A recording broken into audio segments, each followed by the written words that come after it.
Welcome. All right, so we don't do this on our Nomads YouTube very often, but the three of us go together all the time, every day on Making Mindfulness Fun YouTube.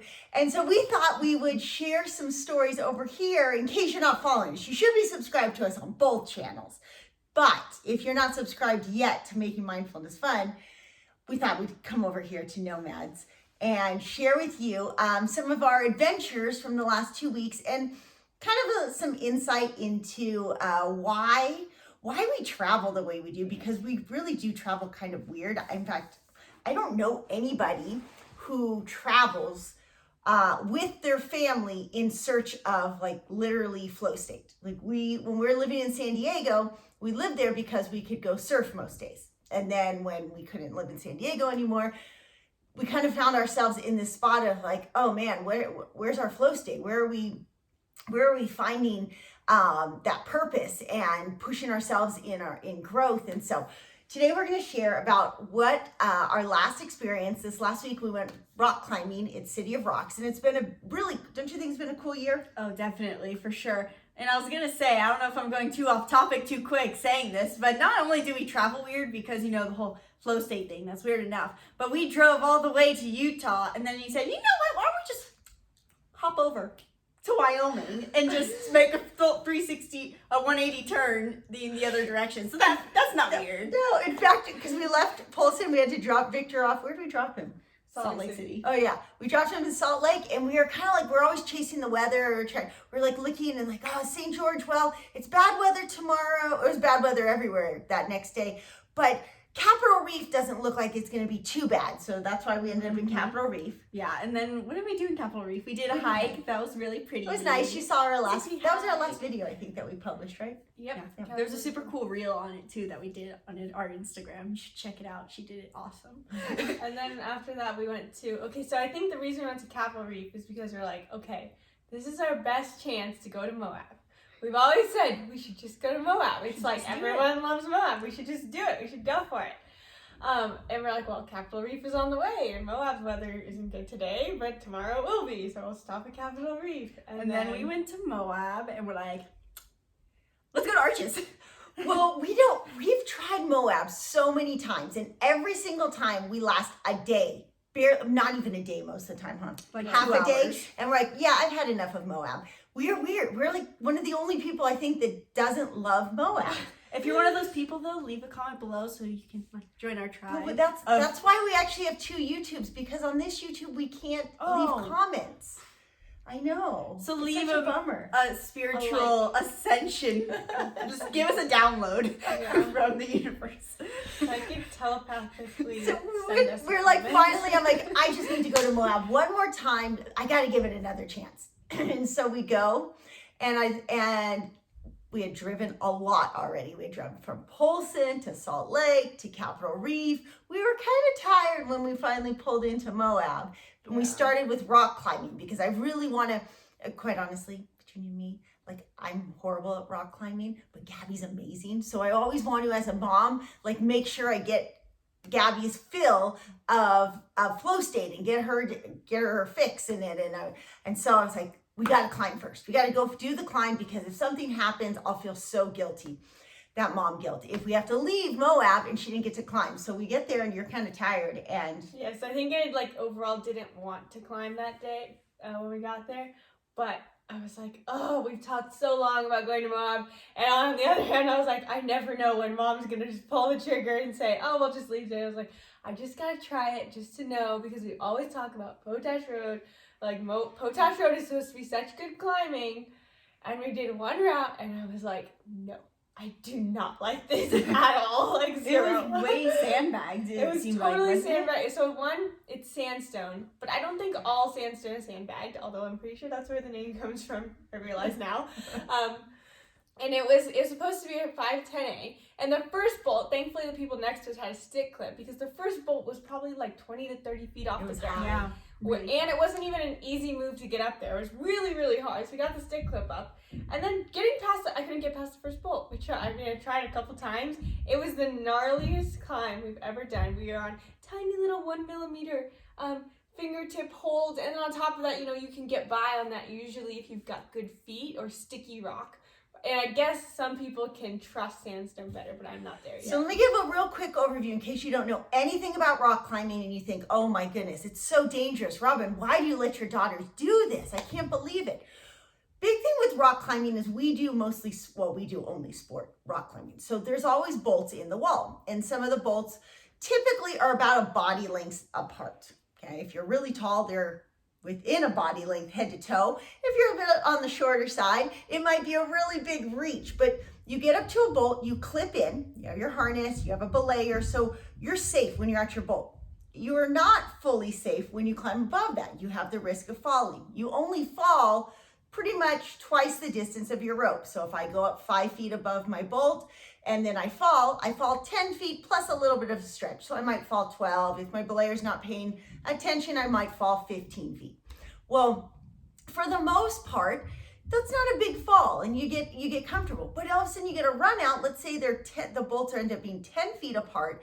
If you're 9 feet out and aren't able to make that clip, you're gonna fall 18 to maybe up to 25 feet. That's a big fall. So what we're talking about in this video is a lot of like risk analysis, and that's why we called this video, is rock climbing a metaphor for how we need to be living our life, risk assessment. And obviously, I think so. I think it's a pretty amazing thing that we experienced this week, and it's not common. Like what goes on through our mind in that risk assessment is probably a really great skill set to have right now when you're trying to assess risk in the world. Yeah, I think we should also talk about too, not only is risk assessment for us on the wall, but also when we decided to head to Wyoming, there was a risk assessment that led to a very fun road in the RV. Yeah, so what happened, we got to Moab, Gabi climbed, she came down off which is really rare for her to come down off of a climb, but she still did a couple other pretty amazing climbs. This is typical, she leads everything.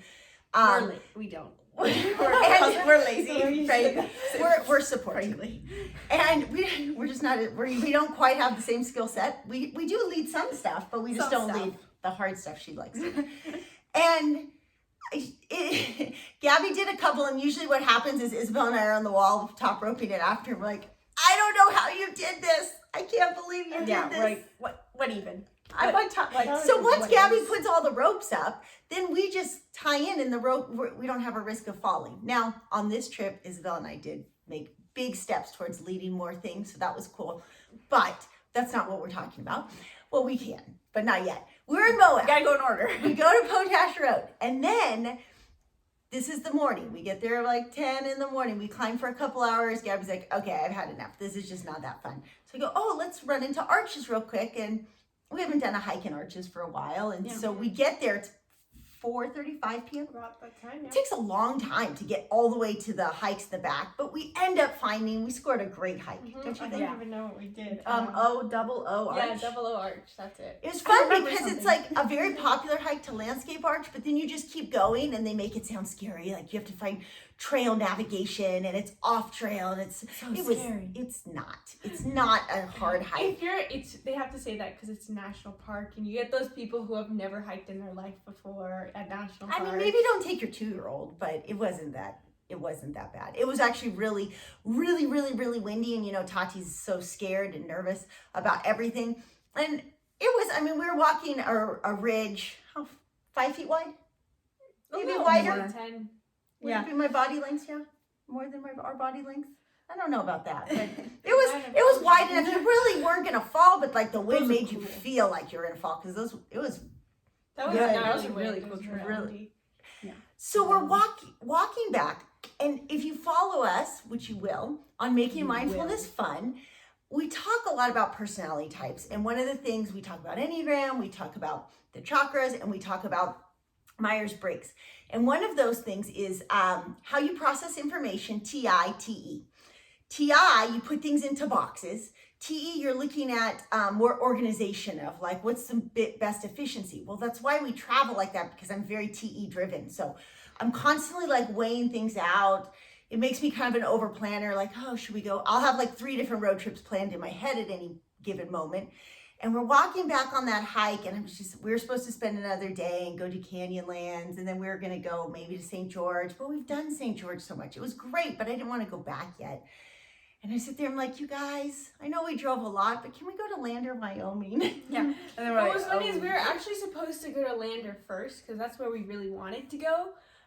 When we were first heading down towards Salt Lake, we had to go to Salt Lake anyway to drop our dad off at the airport, but we were planning on going to Lander. The problem was that at the last minute, the weather for Lander said it was supposed to rain a bunch. Yeah. Oh, that was And of course, the weather report throws off our plans so often because usually it ends up being correct on the first report. If you look 10 days out, it's almost always correct, and then as it gets closer to that, whatever, 10 They days out, overcorrect and say it's gonna be the opposite. Anyway, we were we really, mastered this. Yes. We study it so we much. study the weather too much. study. But we went to Lander. I think we were more than excited to go to Lander. I think So we I were felt more bad. like, yes, please, let's go But to Lander. it was like a 6-hour drive. No, it was gonna be like an 8-hour drive, huh? It was gonna be a long drive. I felt bad about that. I'm like, oh, you guys, it's long, but do you mind? They're like, it's okay. So we get through. It was a really steep pass, like just to get to the Colorado-Wyoming border before we even That got was a to. surprising road. That was I had no weird idea. road. Yeah, and it was dark, and we're driving, and so we get over that first pass, whatever pass it is, and then we found like a little rest area. Really, it was like a trailhead to sleep at. And I woke up at 4 a.m, and I knew that there was a rain supposed to come through that day. And I kind of looked at my phone. I'm like, okay, it doesn't say it's raining or snowing yet. And I had this moment where I could go over Flaming Gorge or take like a 30-mile detour and go around it. And I've never seen Flaming Gorge. So I was like, oh, it sounds kind of cool. And they were still asleep. I'm like, I think I'm just... You were saying? Well, I was gonna say that, that scene in RV, the movie RV, where they say there's like what El Diablo Pass or something. Slew. I was like, If I was awake when she went, I definitely would have said not to go that way. Because there's the a day lot of before, rain we in were the like- forecast. We were like, oh yeah, we should take the other way just because Momo's so slow going over mountain passes. This wasn't even considering weather. We're just like, yeah, Momo's slow. Why would we take the... It's significantly slower for us to go over grades. And then she's like, had that Well, that it's over her interesting. shoulder. That was like, ooh, I wonder. Yeah. We can I didn't say my TE efficiency was like the most logical. It's definitely curiosity driven. Yeah, she knows all the logic and will come up with like the most logical answer of all the 3 billion possibilities. But in the end, she'll always end up going with her gut. This happens a lot where she's like, okay, the logical answer is to do this. And then we're like, okay. And then the next morning she's like, so I just booked us a plane ticket to Europe and then we're going to go to Costa Rica after. And then I just booked it. I just did. By the way, we're going to get jacuzzi too. We need to. Back to the point. So we go, we're going up Flaming Gorge. I literally have never driven it. So I was curious. I didn't know how high. A lot of passes, especially, Colorado, it's like straight up, Vail Pass, straight down. If you've ever gone to Ten Sleep, Wyoming, you go up the pass from Ten Sleep and it's kind of plateaus for like an hour before you drop real quick back down into Buffalo, yeah.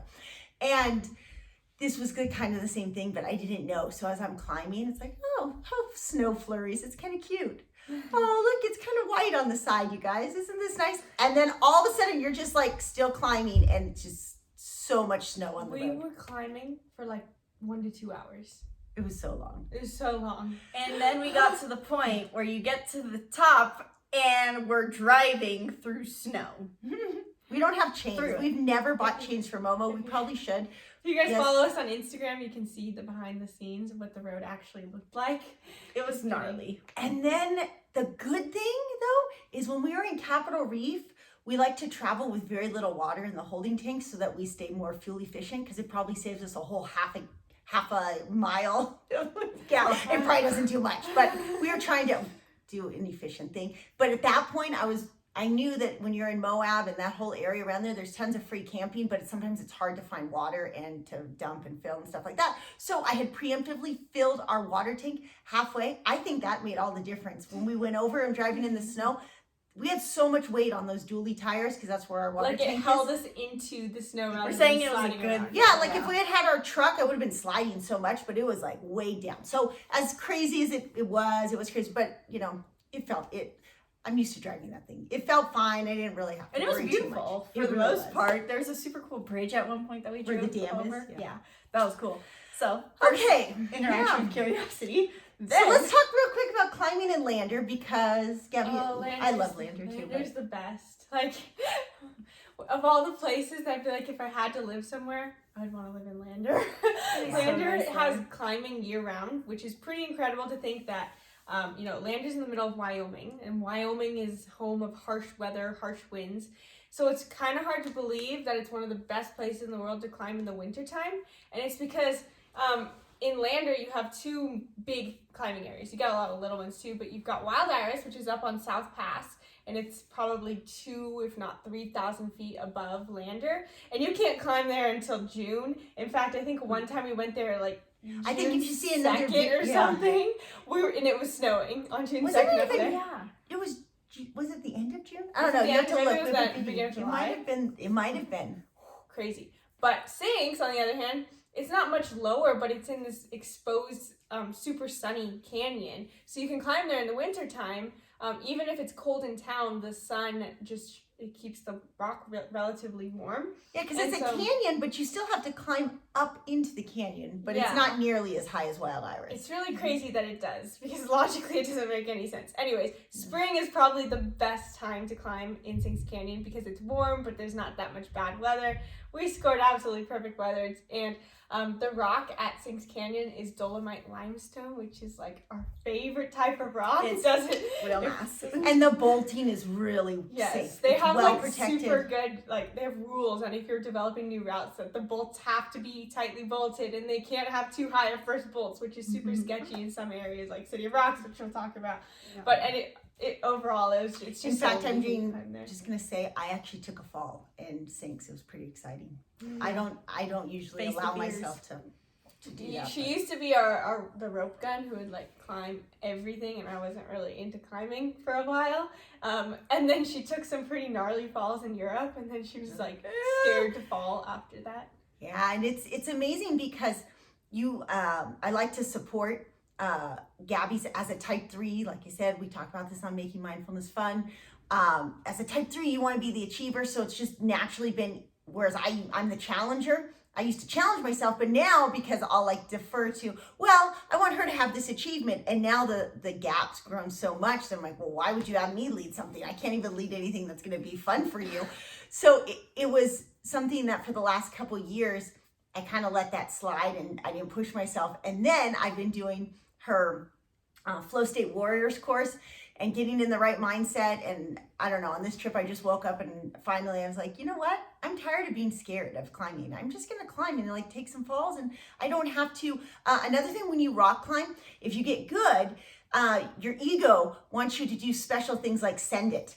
And not just climb it, but you have to climb it without taking, meaning like resting where the rope holds you, or without falling.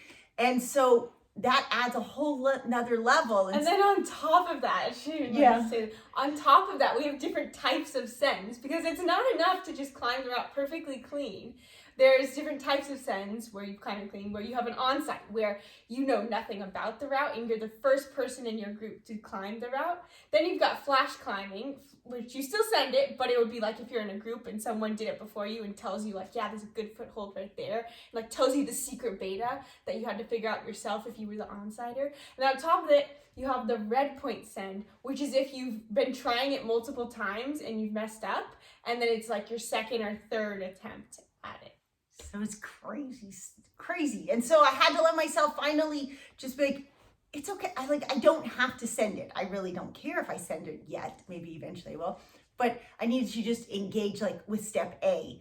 And you know, as I try to like work on empowerment with other people in certain aspects of their life, I realized, okay, well, I had to do the same thing with myself in this instance. Normally for most things, like I don't mind driving down a dirt road. I don't mind saying, yeah, let's try blank. Let's go for it.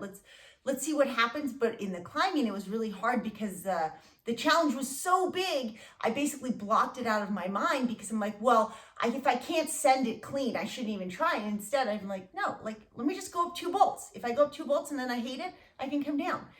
Plus, go she 3. has like the awesome thing now of like, oh, she can't do it. There's always like, oh, Gabi can do it if I can't. Yeah, right. The safety of that. Just got backup.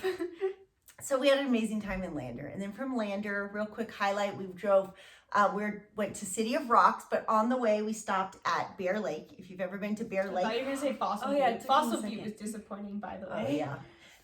Bear Lake is like the color of, look at I was Robyn, like, our right? Defy the Norm. Yeah, you see all the cool. It's like the color of her sweatshirt. I was wondering why you were pointing at me. I'm like, is there like a bug on me or something? And it was a beautiful campground. It's a really amazing campground. I would love to. It was a little cold. We were there on a rainy day, which was the only bummer. But we did get one night of pretty skies. I can't imagine how nice it probably is when you can like sit on the beach when it's Like sunny really sunny. And then we climbed Logan Canyon, which was also just for half a day. We did the hike to the Wind Cave and climbed in Logan just to, keep in shape so we don't get soft. And then we went to City of Rocks. And if you don't know what City of Rocks is in Idaho. And you basically drive down this dirt road in the middle of Idaho for 15 miles? It's maybe not that far, but well, It depends on which way you go. Google Maps tried to take us across 26 miles of dirt road. And luckily after a mile, I did not use curiosity. I said, I don't think I think it'll be longer, but let's take the long way instead of the bumpy road where our motorhome sounded like it was going to fall apart. But yeah, once you come in from the Malta side, it's maybe 5 to 10 miles dirt road is. So you're in the middle of Idaho. Yeah. You drive down a dirt road, and all of a sudden you're in this huge, almost Fort Rocky area. That's why they call it City of Rocks, where there's these just massive boulders in this. It's almost like a valley. These massive boulders everywhere, and this huge free camping area with tons of people there. Now, not tons because it was still spring. It was pretty empty for the middle of Idaho. It's quite a few people to be surrounded by these boulders. Yeah. And it's really cool because the campsites are like tucked right next to the climbs or right next to the trails to the climbs because the rocks are kind of spread out. And we'd been there once before, but Gabi wasn't leading at the time, only me. So we were limited by my incapabilities. And so it was really nice to go back. We scored, gosh, should I tell them which camp number it is? Because it's the best. I think we had the best campsite. I don't even remember what number it was. Was it 26 or 46? 46. It was 46. 26 So was there the you night go. before. Yeah, that's right. 46 was awesome because you're right next to Bath Rock. You're next to like all the trailheads And the you have a rock in bathroom, your backyard. but you're separate, like you're kind of private. And yeah, it was great camping. The weather was awesome. It was amazing. It was crazy actually because the first day we got there, it was a little cold to climb. Like our fingertips were cold the first day we were climbing. The second day, it was probably perfect. It was borderline hot at one point, but not really. And then the last day, I think it went up about 8 to 10 degrees every day. And so by the last day, it was like 70 plus degrees. So we got so sunburnt. Our shoulders are all peeling. Yeah. I know. We should wear sunscreen, but you know what they put in sunscreen? We'll just wear a hoodie instead, Defy the Norm hoodie.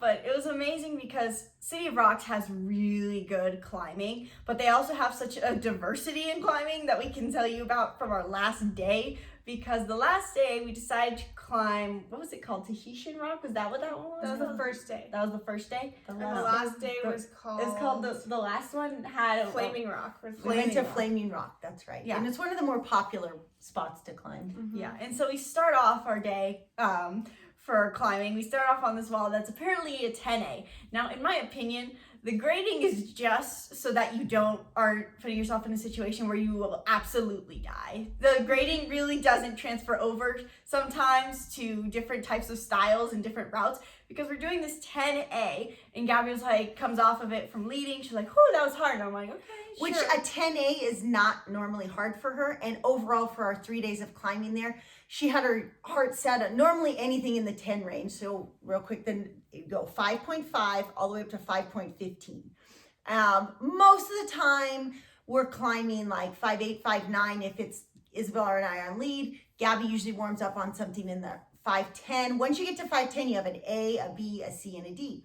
Well, it's a big deal to become a 5.12 climber. In fact, this is our goal this year. We're going to help be the support team to help Gabi on her Get her journey to goal to 5.12 5.12. because she's pretty darn close.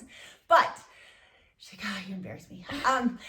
It's pretty cool. It's pretty cool. If you are into rock climbing, you know that you've climbed 512. That is hard earned, and it's something you should absolutely be proud of. So there's this 511 range that's in the middle between 510, fairly common, unless you have some fears of falling, like we're working on overcoming. And then you get to 510. A lot of times, once you can climb 510, you have so many options. Like, there's a statistic. I think you can climb like 70% of routes in the U.S. It might be closer to 60 to 70% of routes in the U.S. So she had her heart set on these 511s when we got to, before we got there, she kind of like mapped out, okay, I'm going to do this one and then peak here. And it was really frustrating because the bolts were spaced so far that it really messes with your head, and it should, because if you're pushing yourself on a 511A or 11B and you take a fall, there's a good chance you will fall on that hard move.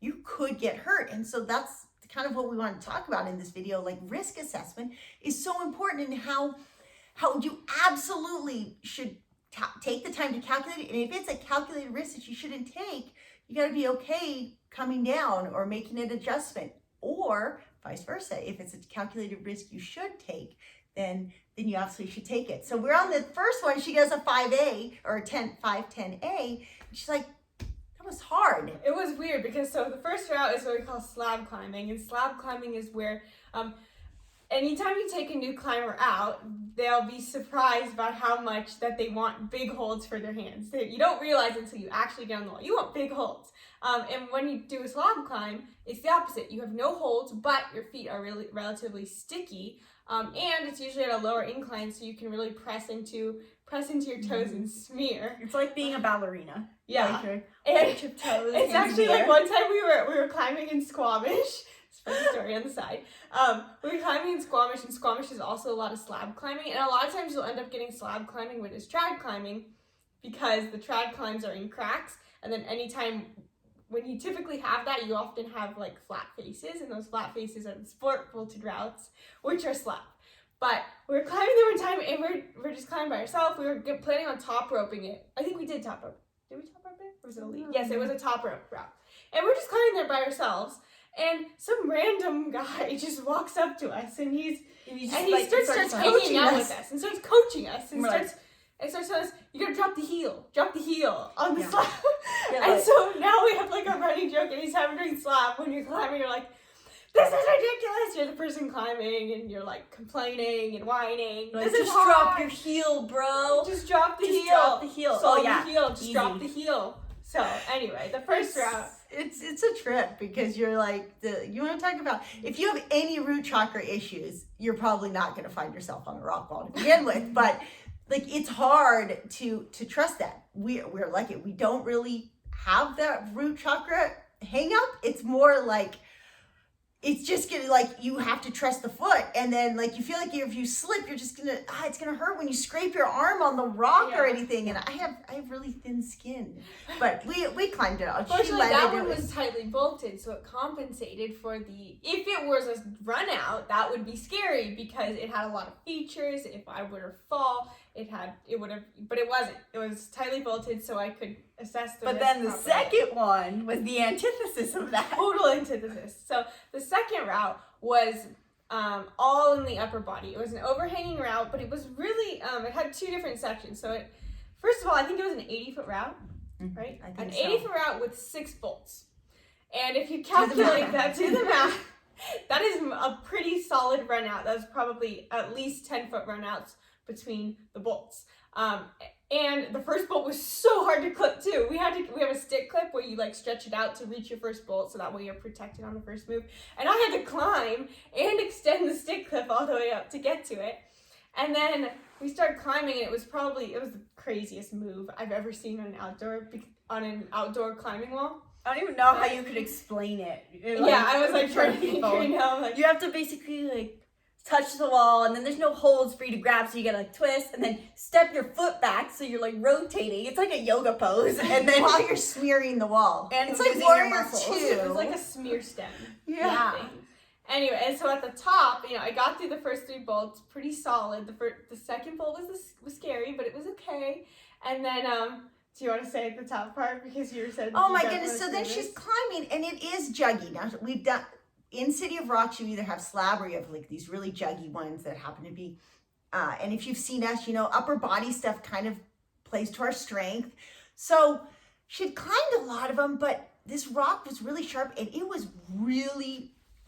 If it's a straight face and you take a fall, that's fine. But because it had two sections where the run out was, if she took a fall, she would have some serious injuries. And it all was basically a big ledge, and there was like a 20 plus foot run out right there. And it was like, it was solid. I know there were good holds. I mean, I climbed it after her, and I was like, potential. The potential was so much, and I'm not a nervous mom at all. Normally, I'm like, you're fine. Just go. But I just kept looking and like, oh my goodness. One, I'm so glad your dad's not here watching this because he would be freaking out. Two, if she falls and hits her head or something, where would the nearest hospital be even? And then, remember, we're in the middle of Idaho. And then three, quite honestly, my biggest fear is like, oh my gosh, she's made so much progress this year. If she takes a fall, it's going to take her months to like get over the fear and like have to then like, because I know personally all the falls are why it's taking me so long to like build back up. Then I'm just like, please don't fall, and normally I can watch, but I was like, I can't watch, but I gotta watch. I can't watch, but I gotta watch. I'm So not doing it full she send. did it full send, and she's In case amazing. you're waiting So in anticipation. that is, I think I don't know. Sometimes it's when you're in those situations, you're like, I wouldn't do that again. But at the same time, it's that sort of risk which forces you into flow state. I mean, the whole point of my Flow State Warriors course is to help people enter flow state without having to have such massive risks because of the fact that risk forces you into flow state. So fortunately, my consciousness went straight there, and I was like, falling is not an option, and I just powered through it. And that's where your risk analysis matters so much, because I think I stared at that route for a solid 30 minutes before climbing it, deciding whether my capability compensated for the high risk. And if you feel confident and capable enough, then you can manage the amount of risk. I mean, it's obvious, but I think in the route before that, then you have the opposite. But yeah, it was just an interesting head game. And then the opposite of also is that you have to know what's it going to feel like if I don't engage this risk. So you sit there for a second and think like, wow, I could just walk away, but is it going to bother me that like I didn't engage, that I didn't try? For me, I know a lot of things that we've done in life in general, whether it's homeschooling, traveling abroad, it's because that feeling like, well, I just want to know what if and have as much of my skill set ready and have think through as many of the moves as possible, but it would bother me more just wondering what if. What would it have been like if we created these memories together? What would it have been like if we, explored those areas or sacrificed certain things along the way?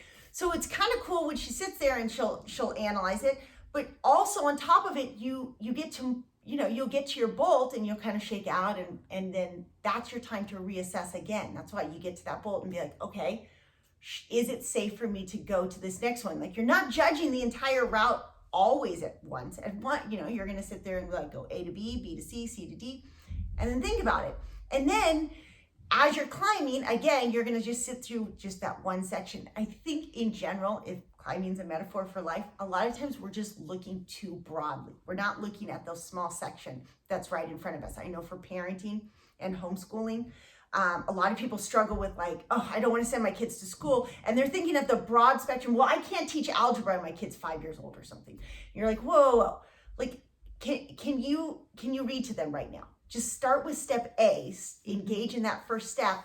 And then don't worry about step LMNOP yet. Yeah. And then we're sorry. And then we did a third route that somehow was another antithesis of the other two. Yes. So we got slab, low angle, overhang, juggy. Oh, we didn't even say that second route was super sharp. Like the rocks, the handholds were like meat grinders on your hands. I think all of City of Rocks, like multiple times I just scraped my hands up and your hand just starts like bleeding because you still have the scabs on your hand. Okay. But yeah, third this route. People would be so amazed just by the approach to get to this route, because for this wall, the specific climb, it's a little bit higher up on the rock and you can hike up to the majority of it, but then you kind of have to traverse over part of the rock to the left to get to a ledge where the climb is. And so Where the climb starts. Yes. And so we're walking over with our big rope bag and our stick clip, and you have to climb up scramble up this little spot that if you did fall, it would not be good. You would probably die. I would not die. I just heard okay, true. But anyway, you might. It wasn't very easy of a scramble too. So I just wanted to mention that because it was definitely a risk assessment just to get up to the climb. I'm normally good about letting Jiraiya and Tati onto it, but I did not let them go on that ledge. It was definitely more risk than I would let them have. So the climb, we had a slab, we had an overhang, now we have a straight up vertical. And this route is one of the referred to as the Uber classic of City of Rocks because it's been around for a long time. It's one of the best routes. Now here's the funny thing about classics. Classics should be like the best of the best, but sometimes I think they put the classic there as like a test, like this is what City of Rocks is made of. If you can do this, then you're like it validates you as a climber. I think it's Type 4's ego all the classics. So the route is like it's got those flakes, right? There's these what would you call it? How did you It's like call a those piece flakes? of rock that points outward from the wall, so it makes like a nice hold to grab. They're like little scales almost. Yeah. Okay. It's a so flake. these ones are like that, but they were tiny, tiny, tiny, maybe a couple millimeters thick. So they provide for great footholds because when you climb on footholds. I have the chair. This is about the amount of handhold. Exactly. It's black, so you can't see there. It's about like this much of a flake that sticks out. Sometimes you get to go like this with your hand. This is when I'm happy. Occasionally, just like the first knuckle. That's where this I'm was happy. like this, like just the top of your fingertip. Hold on. And it was deceiving because the beginning part, like the first 10, 15 feet, it's all big holds. You're like, yeah, this is fun. And then you get to the third wall. And it's literally like a ballet dance on a rock wall because you're like tiptoeing literally on your tiptoes and your handholds are tiny. They're really just there for balance. You have to push yourself up the wall with your feet. Your hands are just It there looked to like Mission Impossible. balance. Yeah, totally. Exactly. You ever seen Mission Impossible? The scene where he's on the outside of the building? Your And hands are sticking and then, ah! The irony is that was the one route that I fell on the whole trip to City of Rocks. And it was a 10A, right? And it was a 10A, and it was tightly bolted, and I totally didn't expect to fall on that one. Unlike the 10C, where I was concerned about falling, the first 10A slab that I was considering falling, I was like, I just fell. That was really surprising, but It was just so windy and so thin. it had nothing to do with the wind, though. That's true. Yeah. It adds a little bit of fear factor where you're like, oh, it's scary, the sound of the wind, it's gonna push me off the wall, but it's not actually gonna. But it's amazing the sense of adaptability because you don't necessarily know what the route is really going to be like until you actually start climbing.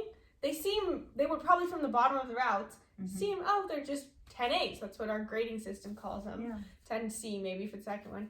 You actually get on the wall and you're completely engaging a whole different mental process because you're going from that overhang where you're thinking like, where's my next good hold? Am I going to pump out? And then the next second you're climbing and you suddenly have to transition to thinking, I have to get up this route with just my feet. Yeah, It was really amazing. City of Rocks is a pretty cool place. Even if you don't rock climb, I recommend it just to even go and camp and hike just to see it. Because like people would be there on a hike and just be mesmerized by watching her climb. And it was a really introspective trip for us because we have never had a year where we dedicated so much of our life to climbing.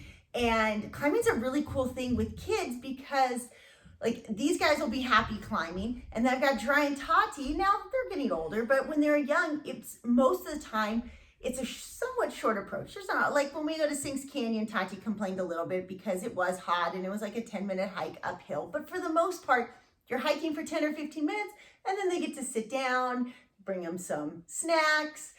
Tati would read a book sometimes, and then they can get on the wall if they want. They don't have a huge. they love just desire. scrambling, especially at City of Rocks. There's so many boulders that if for most people, you can just scramble them. That's what Jiraiya loved the most, is that in site 46, there's a big boulder right at the back of your site, a big one, not just like that. And you could scramble to the top of it and sit up there. He loved that. Yeah, it's a really, I mean, if your kids aren't used to scrambling, always, start with some cues for them, like making them aware of what goes up must come down. So when my kids ask me, can I climb up this? I'm like, well, can you get back down? And as they go up, they know to stop and think okay, is there going to be a handhold? Because a lot of times you go up and it's so much easier, and then you go down, and you're like, ugh, how am I going to do this? There's no handhold here. So rock climbing really provides an opportunity to hone in on that skill set of not only risk assessment, but practicing putting your kids in a position where they have to be independent thinkers, where they're being capable. And the nice thing too about rock climbing is you have goals. Like for us, when we're climbing, you have the bolts. Okay, I want to get to bolt A, bolt B. And so having something that's an actual goal right now in the world, sometimes we just feel like fear. Like we don't really know what we're afraid. Well, we know what we're afraid of maybe, but sometimes we don't. And if we extracted the fear, we don't know necessarily what the next goal is though. You know what I mean? Like, yeah, well, I'm normal. Okay, well, what is normal? Is normal good? Is normal? So it provides an opportunity to question a lot of things, hence defy the norm. Live outside the box. Yeah. Sorry, what are you supposed to follow that sentence? I know, sorry. Well, it was a good finish. I thought it was a good opportunity for us to show a side that we experience as a family a lot. We have all these moments of self-growth, self-awareness, exploring that maybe, not everyone gets in their everyday life. And maybe it inspires you this summer to get out there and try rock climbing, go out with a guide the first time and get good gear. We have a blog on the best beginner climbing shoes that you should definitely check out, because having good shoes definitely helps, especially when you're starting off. Definitely. And Wild Iris is probably one of the best places to climb with families. Mm-hmm. I was trying to think. I think it is good for beginners too. There's that whole right side. Yes. Yeah, that's one of the best places. And my climbing guide to Lander is coming out. It should be coming out today, actually. And you can read the blog with the link in the description. We also have another blog with a list of great climbing places to take kids. We didn't talk about this spot today, but one of our favorite spots to take people when they're new to climbing is Post Falls, which is on the border of Washington and Idaho. But that one's got to be one of the easiest places to take kids. Well, if you liked this video and you loved hearing our deep esoteric wisdom of the universe, you should follow us on Making Mindfulness Fun, where we're sharing more tips on mindfulness and personality types every day. Awesome. Thanks, you guys. Bye. Bye.